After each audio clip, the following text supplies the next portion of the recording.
class, today we're going to be doing 8.3, which is quadratics in what we call standard form. Standard form is just when you're in order of ax squared plus bx plus c. Now technically in lesson 8.1 and 8.2, we were also doing standard form. We just were missing this middle term. Okay, so this is what standard form looks like. And so you're going to be given a problem and you're going to be asked to find the same things as we did before: axis of symmetry, vertex, domain, range, comparison. Okay, so the same type questions as we've seen before, but it's a little bit harder because this middle term. So if we take a look at this first example, and I'm going to write back up here in a second, but if we type this in, let's take a look at the parent. So we'll do x squared, and then we'll type in the second one, x squared minus 10x plus 2, okay?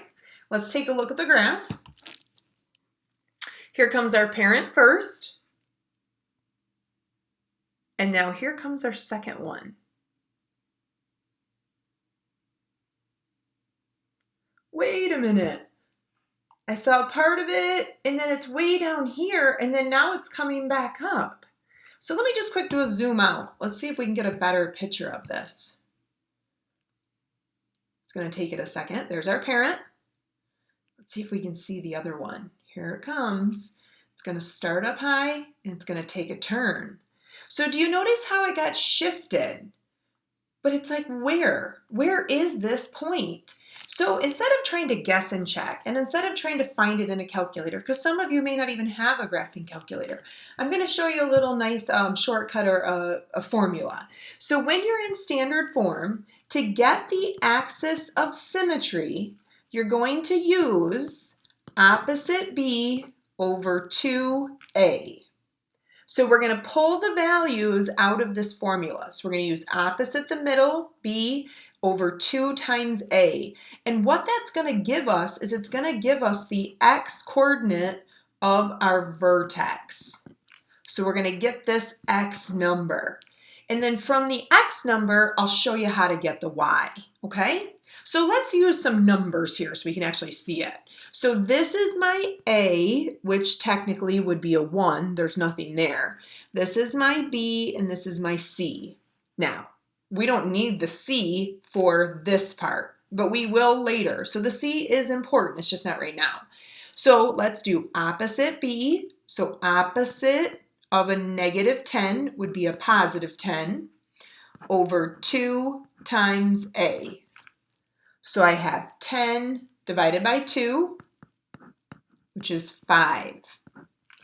This is my axis of symmetry. So I can actually fill that in right now. I can do x equals 5.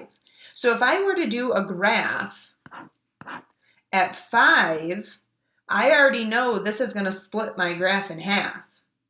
And because the A is positive, I already know that my graph is going to open up. Remember, it's going to kind of look like the smiley face, okay? So we already know that part. We just need to know where's this other part of the vertex. So what we're going to do is we're going to take this value, this x value, and we're going to plug it back into the original. So I'm literally just plugging it back in. So x squared minus 10 times 5 plus 2. And if you have a calculator handy, you can just go to your blank screen and you can just type this in. 5 squared minus 10 times 5 plus 2. So I'm just typing it into my calculator, and notice how I'm getting the other number. So negative 23. So that's my vertex. So if I were to graph this, I'd have to go all the way down to a negative 23. And then my A is a 1, so there's no vertical stretch or shrink, so it's just going to be a nice shaped parabola, okay? So my domain is going to be all real numbers, same as we've had. My range, notice it's opening up, so we're going to say greater than or equal to. Remember, we always have the bar underneath. And then we use the y coordinate, so we're just going to say negative 23. So it's from negative 23 and everything bigger. Now, if you notice, the comparison is down at the bottom this time. It's quite a bit harder to do the comparison at the beginning. So we put the comparison at the bottom so that you would already know your numbers. So look at your A. We've already said there's no reflection, there's no vertical stretch or shrink. But look at, if this was the original, didn't I move over 5? And then didn't it move down? So notice we now have a horizontal translation, and we moved right 5. And then we did a vertical translation down 23. Now that's a lot harder to pull these numbers from the graph or from the equation unless you do your formula. So that's why the comparison now is at the bottom. If the comparison was at the top, I would tell you don't do it first. Just skip it and come back to it, okay? But that's kind of the reason for the switch. So why don't I get you started at least on number 2, or if you'd like, you can go ahead and stop the video here and try it on your own. So now we have our A, our B, and our C. Remember, those are just the coefficients. AX squared, BX, C. Those are just the coefficients. So we're going to do opposite B over 2 times A. And then we work this out. So 8 divided by -4 would be -2. So that is our axis of symmetry. So if we're going to graph this, I already know this one moved over here to -2. So I could probably give you a comparison down here, but I'll wait and just kind of run through them in order. So my vertex is going to be -2, but I need to get this other number. So what I'm going to do is I'm going to plug it in. So I'm going to just grabbing a separate sheet of paper here so it looks a little cleaner. So I'm going to go -2, and now I'm going to plug in my number squared. So see how I'm just plugging it back into the original. And then -8, -2, plus 5. And again, if you've got a calculator handy, you can type it into your calculator. So -2 squared would be 4. That would be 16. So this would be -8 plus 16 plus 5. What, 13? Hopefully I did that right in my head. We can quick check and test myself here. I like it when we do these in class because I can ask you and you can give me feedback like, no, Mrs. Twig, you did this wrong, stuff like that. Oh, I got it right. So 13. All right, so my vertex is -2, +13. So it's way up here. All right, I can do my domain. That one's an easy one. And now wait a minute. Which way is my graph going, or which way is it opening? Look at your A. Do you see how it's negative? That means it's opening down. So it's going to go down like that, okay? So I know it's going to go down, and notice the 2.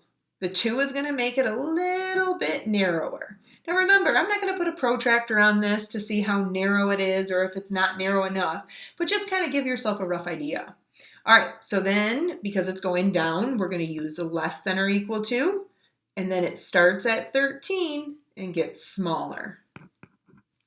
So we have all of our numbers and we've actually done the comparison. We've done the comparison. Start on the left, it goes down. So this is a reflection over the x-axis. The 2 makes it more narrow, so that's a vertical stretch of 2. Now, we don't really want to look at the 8 and the 5 because that's going to throw us off, but look at our graph. Notice how we went left 2. So see, from the original, if this was the original, we went left 2, and then we went up. So we're going to say horizontal translation left 2, and then we're going to say vertically translate up 13. So from the original, we went left and up, okay? So notice we have 4 components there.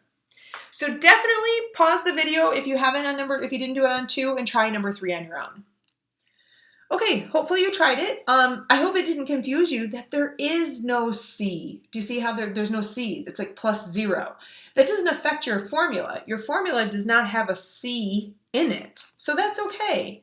So we're just going to do opposite B over 2 times A. Notice I had to do opposite. So it's a plus, I made it a negative. So that's negative 16 divided by negative 8, which is just 2. So there's my axis of symmetry, and that's my first part of my vertex. And then I'm just going to type it in my calculator since I have it handy. Notice I'm just replacing the x with a 2. So it's the exact same equation. I just put the new front number, the new axis of symmetry in there, and I get a 16. I can do my domain.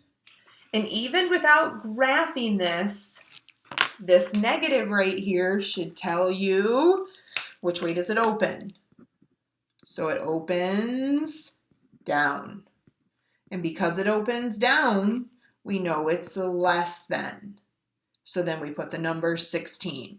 So if I were to graph this, we would go over 2, up 16, and we're going down, and we've got a 4. So our comparison, we've got a reflection over the x-axis. That 4 is going to make it skinny, so we're going to do a vertical stretch of 4. Notice from the original, from the parent, we moved right 2, up 16. So horizontal, right 2, and then we moved vertically up 16. And that would be our comparison, okay, to the parent. Remember, we're always comparing to the parent, and the parent is just that x squared. So we have one little piece left here, and this little piece won't take us long, and it's talking about maximum and minimum. And honestly, class, you guys really have already done max and min. So I want you to think about a parabola, okay? So think about your parabola, your U shape. If the vertex was this, if the vertex was a maximum, how would your graph have to look? Would your graph look like this? If the vertex was the highest point, you'd say, no, Mrs. Twig, it must be going down like that. So if the vertex is a maximum, that means it's the highest point. So you want to think of it, like I say, kind of like going like that. If it's a minimum, now think about what your graph might have to look like. Minimum, it's the lowest point. So your graph is going up like that, okay? Now, all they're going to do is ask you to determine if it has a maximum or minimum value. So look at these. They're all just normal quadratics. They're all x squared terms.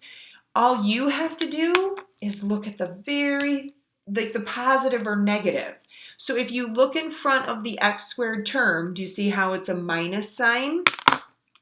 If this is a minus, then isn't it opening down? So isn't it going down like that? Which means it must be the highest point. So this is a maximum. So take a look at 5. Now, they're not asking me for vertex or axis of symmetry. They're just simply asking me, does it have a maximum or minimum? So it's all I have to do. So I don't care what these numbers are. These numbers might not even be there. All I need to do is look at the front. Now look at this 9. That 9 is a vertical stretch, but that's not what I care about. What I care about is this is positive. So if this is positive, that means it opens up. So it's going up like this, which means that this is the lowest point. So this is a minimum. Okay? So all you're doing is looking for that symbol out front. So why don't you quickly pause it here and try 6 and 7.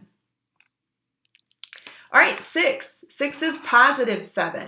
This is a positive number. So this is going to open up which we call that a minimum. Remember, it's the lowest point on the graph. And this one, number 7, is negative. So because it's negative, it's going to be opening down.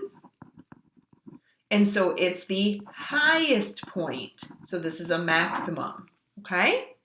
So that is all for your 8-3, which is called standard form. Notice ax squared plus bx plus c. This is called standard.